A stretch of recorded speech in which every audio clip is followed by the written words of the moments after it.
just to show you what not to do. So that's what not to do. And then the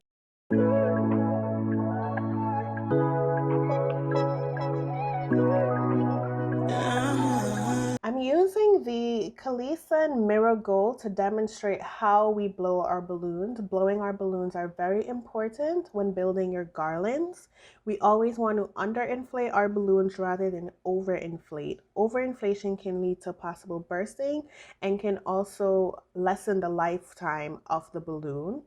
And we want to try and prevent that, especially when we're trying to save on balloons. So I'm overinflating the balloon that's in my left hand just to show you what not to do. So that's what not to do. And then the one in the right hand is the way that we want it. I'm just squeezing the top part of the one that's in my right hand just to create a more round look, which is what we always want to go for. Versus this X-shaped one in my left hand, we don't want that. So all I'm doing is as I'm squeezing the balloon, I am letting out some of the air. So now I have that nice round look, which is what we always want to go for. Squeeze your balloon to make it rounder if you feel like it's not round enough. And voila, we're done. Now that we've blown our balloons, we want to go ahead and tie them. Tying our balloons means that we're creating a duplet. To tie your balloon, you're simply wrapping the neck of one balloon around the neck of the other, and you're just going to do a single knot. I do single knots because many a times I'm saving my balloons for another project.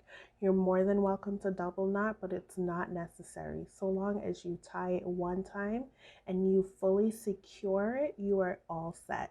Now your balloon is tied and you've created your duplet.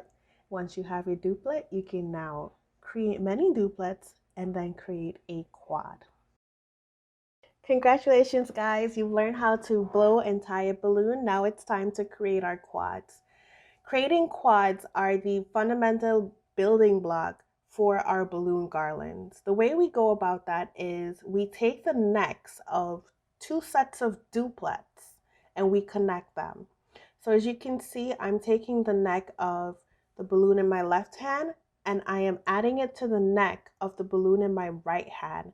And I'm simply doing that by taking a balloon from each one of the duplets and wrapping them around each other at least 2 to 3 times to secure it. Once I've done that, I've finally created my quad. Look at how beautiful that looks, guys.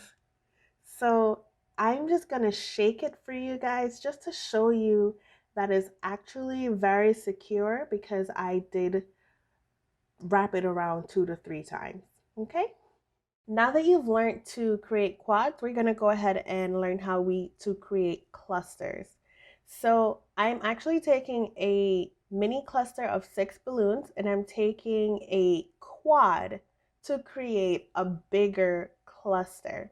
The way we go about that is connecting the necks of the mini cluster and the quad, and that gives us a bigger cluster. So there are 2 ways to go about doing this. So option 1 is basically connecting it by wrapping it around just as we would do if we were going to create a quad.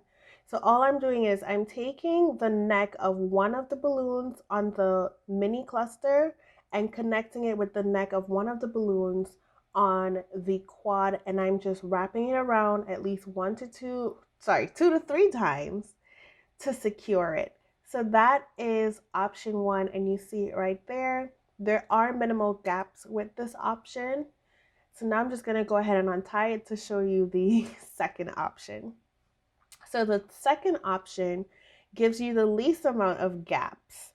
So the second option is you basically tying the neck of the quad to the neck of the mini 6 cluster, just as you would do if you were creating a duplet. Now, I am not a fan of this method only because it can really hurt my hands sometimes. To each his own. I've given you 2 options and you're more than welcome to choose which one you prefer. I honestly do believe that tying the balloons, for the most part, gives you the least amount of gaps. Both options does 100% allow you to move the balloons around, to suit where you may want to put it. That's not an issue there. So I hope this helps.